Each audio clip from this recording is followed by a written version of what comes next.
सोडा मला, सोडा, सोडा.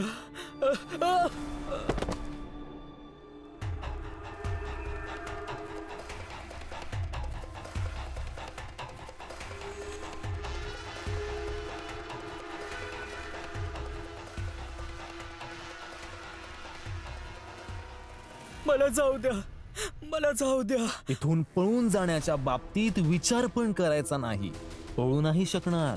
हा, ओरड, जोर जोरात ओरड, पण तुझी मदत करायला इथे कोणी नाही येणार, कारण तुला आता इथेच राहायचंय आणि आमचं काम करायचंय. नाही, मला घरला जायचं आहे. घरी जाणार, मदत करणार सर्वांची, टांग्यातून घरी पोहोचवणार सगळ्यांना. आम्ही पण तर मदत करत आहे तुझी, म्हणून तर जिवंत ठेवलंय तुला अजूनपर्यंत. अरे बाबा, चालवल्यास तू टांगा वांगा, खूप जगलाच असलं जीवन आता. बास, आता इथे शांतीने राहा आणि काम करा आमचे. नाही. हे पाहतोस ना, हे गोडाऊन आहे आमचे. हे सारे सामान जे इथे पसरले आहे ना, हे आणि आतमध्ये, हे सर्व माहिती आहे कुठून आले आहे? चोरीमधून. मुंबईमध्ये जेवढ्या पण चोऱ्या होत असतात ना, छोट्या मोठ्या, सर्व आमची माणसं करतात. आणि त्या सगळं चोरीचं सामान इथे या गोडाऊनमध्ये आणून जमा करतात. आणि पुढच्या रात्री आम्ही या चोरीच्या सामानाला घेऊन मुंबईला जाऊन एक मोठा असा बाजार लावत असतो, ज्या बाजारामध्ये कमी पैशात महाग वस्तू आम्ही विकत असतो. आली गोष्ट लक्षात तुझ्या? आता याच गोदामाची रखवाली करायला सहयोग द्यायचा आहे तुला. नाही, मी चोरीच्या कामात कुठली बी मदत नाही करणार. मला जाऊ द्या. चोरी परत? नाही. अरे काय करायला जाणार होतो मी? पुन्हा अशुद्ध होणार होतो. केवढे मोठे पाप झाले असते माझ्याकडून. पुन्हा हा चोरी शब्द ना व्यवस्थित बोलायचा, सन्मानाने, नाहीतर तुझी जीभ कापून सजवेन मी या गोडाऊन मध्ये सामानाच्या जागेवर. अरे धंदा आहे आमचा, धंदा आहे. जोखीम घेतो आम्ही, त्याला शपथ घेतो, आणि तू म्हणतोस ही चोरी आहे. माहिती आहे किती स्वप्न बघितलेत मी या धंद्याला घेऊन.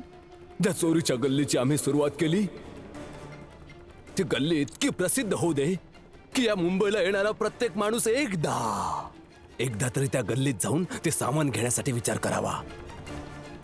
म्हणूनच सन्मानाने बोल पुन्हा. आणि ऐक, मी तुला विचारले नाही की हे काम तू करणार की नाही करणार. तुला हे काम करावंच लागेल. चल आता बोलून दाखव. चोरी. नाही, मला नाही राहायचं इथं. अरे पकडा रे त्याला. सोडा. चल. मला नाही राहायचं, मला नाही राहायचं. मालोजी, मालोजी.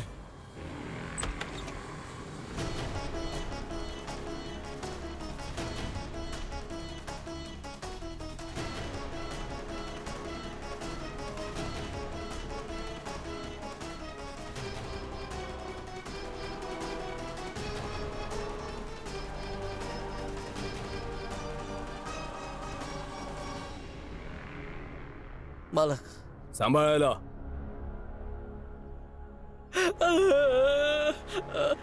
अरे पकड. सोड मला. अरे दाब, सरळ दाब त्याला. सोड मला जाऊ दे. सोड मला. ए गोपी, सरळ बघ त्याला. हा मालोजी आहे, या गोडाऊनचं काम हा सांभाळतोय. याच्याच बरोबर काम करायचं आहे तुला, समजले? मला कुणाची बी साथ नाही द्यायची. मला जायचं अरे आहे. गप. मालोजी, याला हे औषध पाज. हे पिऊन तू शांतपणे झोपतोस ना. आता हा खूप बेचैन आहे. पाज याला.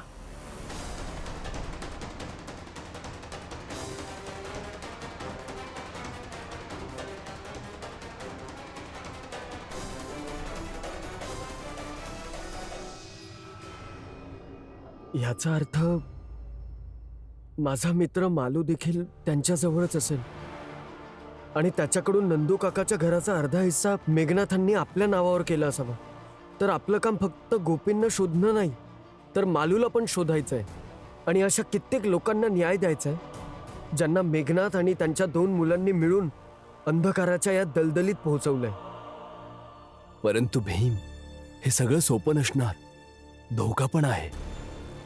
गुरुजी, गोष्ट जेव्हा न्यायाची येते तेव्हा माझे पती धोक्याच्या बाबतीत कुठे विचार करतात.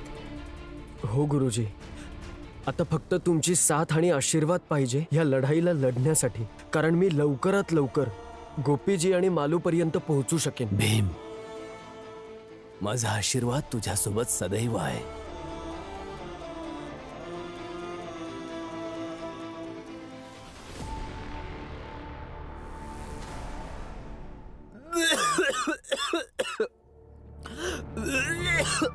मला नाही राहायचं इथं. मला घरला जायचं आहे. तर जा ना, जा जा. झाले तर घरी जायचंय, जा ना.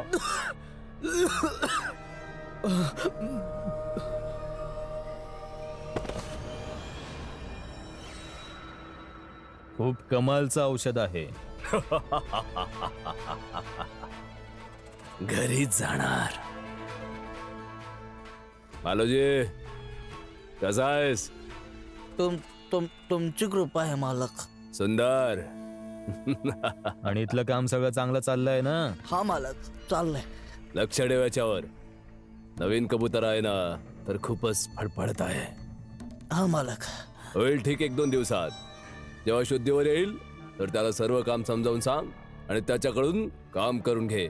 समजले? होय मालक. चल वाडा, चला रे.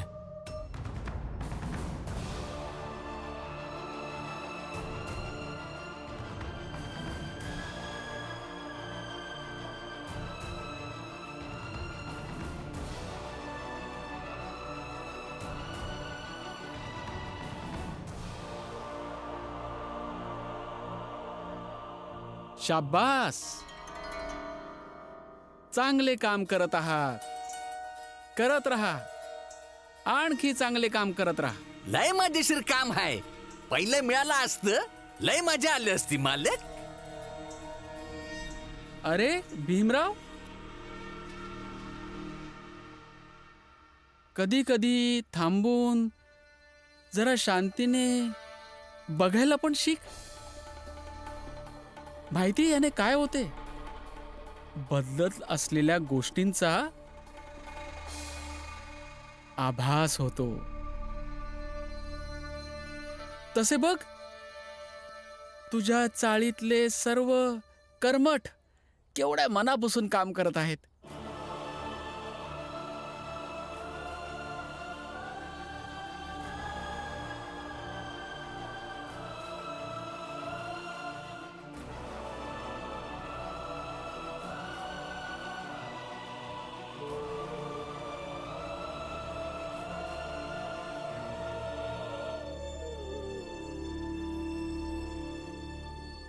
म्हणून सांगतो भीमराव,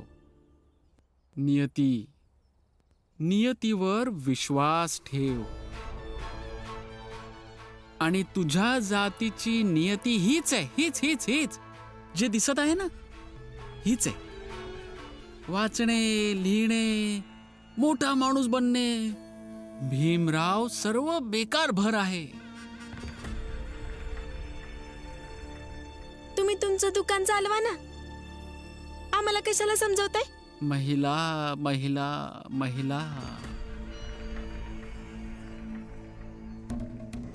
महिलेचे पुरुषाच्या जीवनात जास्त ढवळाढवळ करण्याने पुरुषाचे जीवन उद्ध्वस्त होते भीमराव. आणि तुझी पत्नी तुझ्या जीवनात खूप ढवळाढवळ करते. तर समजून जा, तुझे जीवन तर उद्ध्वस्त होऊन जाईल. हेच ना? ते मी बघून घेईन. तुम्हाला बोलण्याची गरज नाहीये. तुम्ही दारू बनवण्याचं काम करा आणि ह्यांच्याकडून पण काम करून घ्या. आणि हो, तुम्ही जे काम करत आहात ना, खूप चुकीचं काम करताय.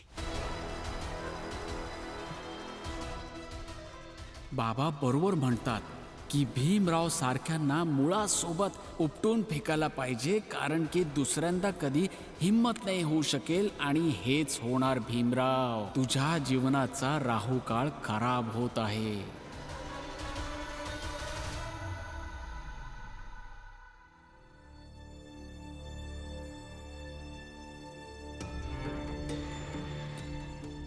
नारळ पाणी लय गोड होतं.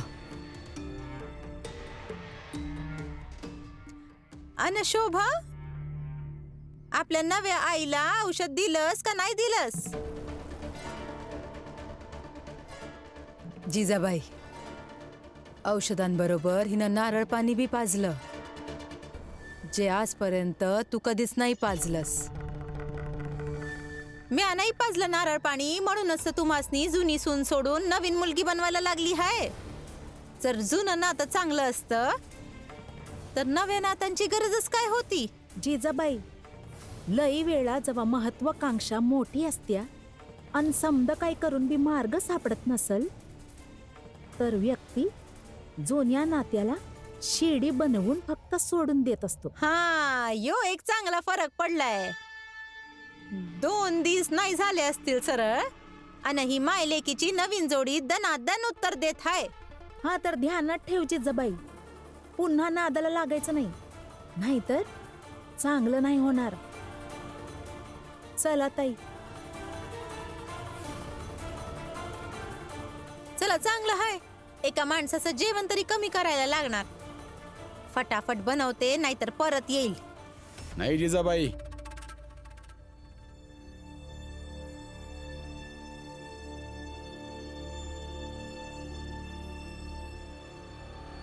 जेवणारा कमी नाही झालाय, फक्त जेवणारा एकच राहिलेला आहे, आणि तो हाय तू. बनव आणि खाऊन घे.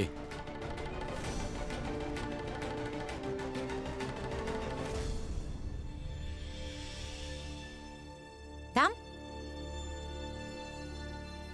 काय हे तू बनवताय तुम्ही तिघं मिळून? तुम्हाला काय वाटतं तिघांना? तुम्ही लोक असं करणार तर मी त्या मेघनाथकडे काम करणं बंद करल काय?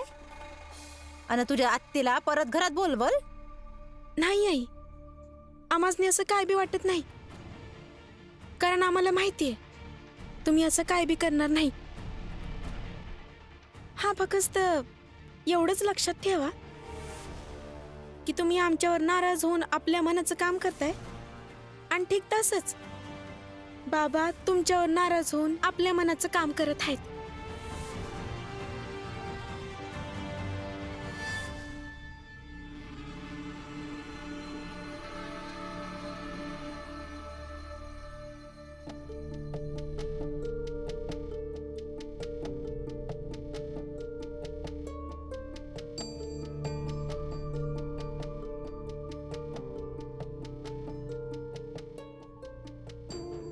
काय शोधताय तुम्ही?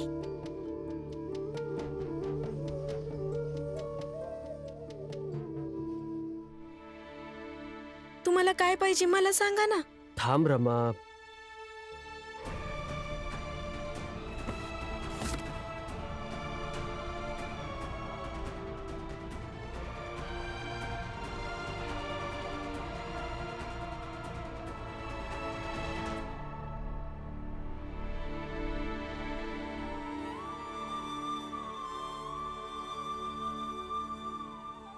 मिळालं. ही माझी वही आहे आणि ही मालूची. मी आणि मालू सोबत शाळेत शिकायला जात होतो. खूप चांगला मित्र होता माझा तो. एकच गोष्ट कायम सांगत असे, भीम, माझं शिक्षणात जरा पण मन नाही लागत. मला खूप सारे पैसे कमवायचे. आणि मी त्याला कायम एकच गोष्ट समजावत होतो की मालू, शिक्षण घे, मग पैसे पण मिळतील आणि सर्व समस्यांचं उत्तर पण मिळून जाईल. माझं म्हणणं ऐकायचं पण. आणि असंच माझं म्हणणं ऐकून आम्ही दोघांनी सोबतच एकसारखी वही खरेदी केली. त्या दिवशी जेव्हा तो घरी परतला तर त्याच्या घरी जेवणासाठी काही नव्हतं. आणि ह्याच गोष्टीला घेऊन त्याचे नंदू काकांबरोबर खूप मोठे भांडण झालं. म्हणून म्हणतो मला नाही शिकायचं.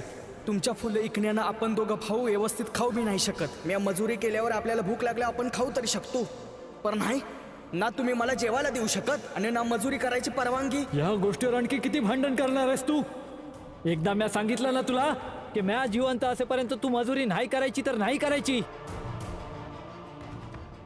शिक शिक काहीतरी या भीमकडला, या तुझ्या मित्राकडून. शिक्षणासाठी किती संघर्ष करायला लागतोय. या नंदू काका, तुम्ही अशा प्रकारे भांडण करू नका ना मालू सोबत. मालू, तू असं कर, आमच्या घरी या आणि जेवण कर. आमच्या घरी आहे जेवण. नाही मित्रा, या आधी बी लई या जेवलो आहे तुझ्या घरात, पण आता नाही. आज दादाला परवानगी द्यायलाच लागल माझ्या कामाबद्दल, कारण काम करून माझ्यासाठी दादासाठी जेवण तरी आणील.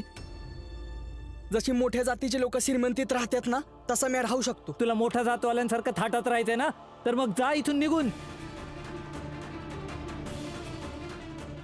आणि पुन्हा परत येऊ नकोस. तिथंच जा, तिथंच राहा, कमाऊ, खा. नंदू, शुद्धीत तर आहेस ना? आपल्या लहान भावासंग असं कोण बोलतंय? हे करतात कारण ह्यासनी वाटतं की हे सतत बरोबर असतात आणि माझं इथनं जाणंच योग्य आहे. मी आज जाणार आणि परत नाही येणार.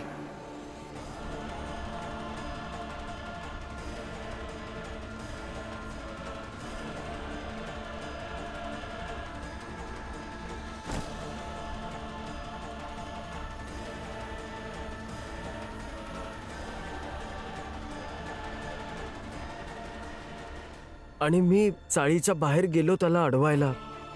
मालू, मालू थांब, मालू. पण तोपर्यंत तो निघून गेला होता. मग परत येऊन मी पाहिलं तर ही त्याची वही जमिनीवर पडली होती.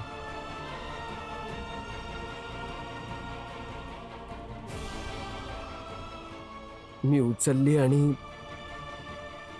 दोन्ही वह्या सांभाळून ठेवल्या, ह्या आशेने की एक ना एक दिवस मालू परत येईलच. आणि आज तुमच्या दोस्ताचा पत्ता लागला तर तो बी अशा अवस्थेत. हेच समजत नाहीये रमा, की माझा मित्र मालू कुठे असेल आणि कशा अवस्थेत असेल.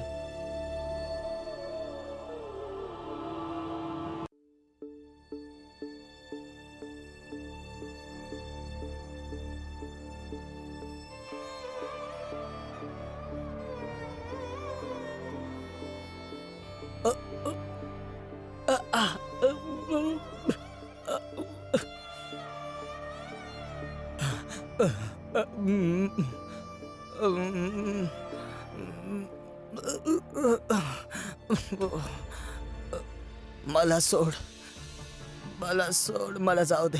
काय करणारच बाहेर जाऊन? काहीच गरज नाही बाहेर जाऊन. म्या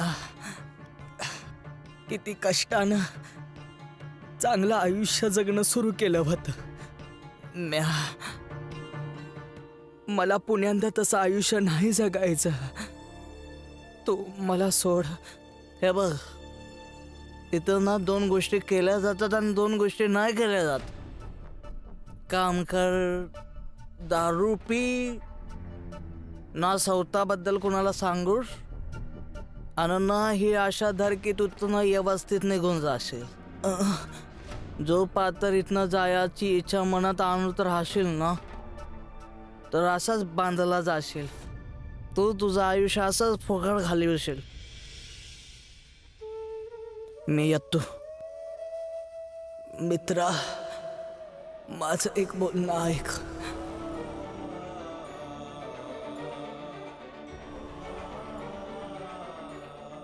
माझा हात सोड, मला जाऊ दे.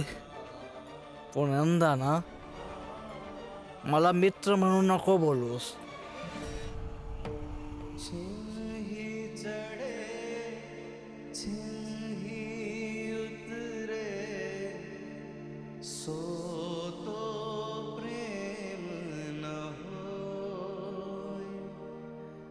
घट प्रेम पिंजरे बसे प्रेम कहावे सोय प्रेम कहावे सोय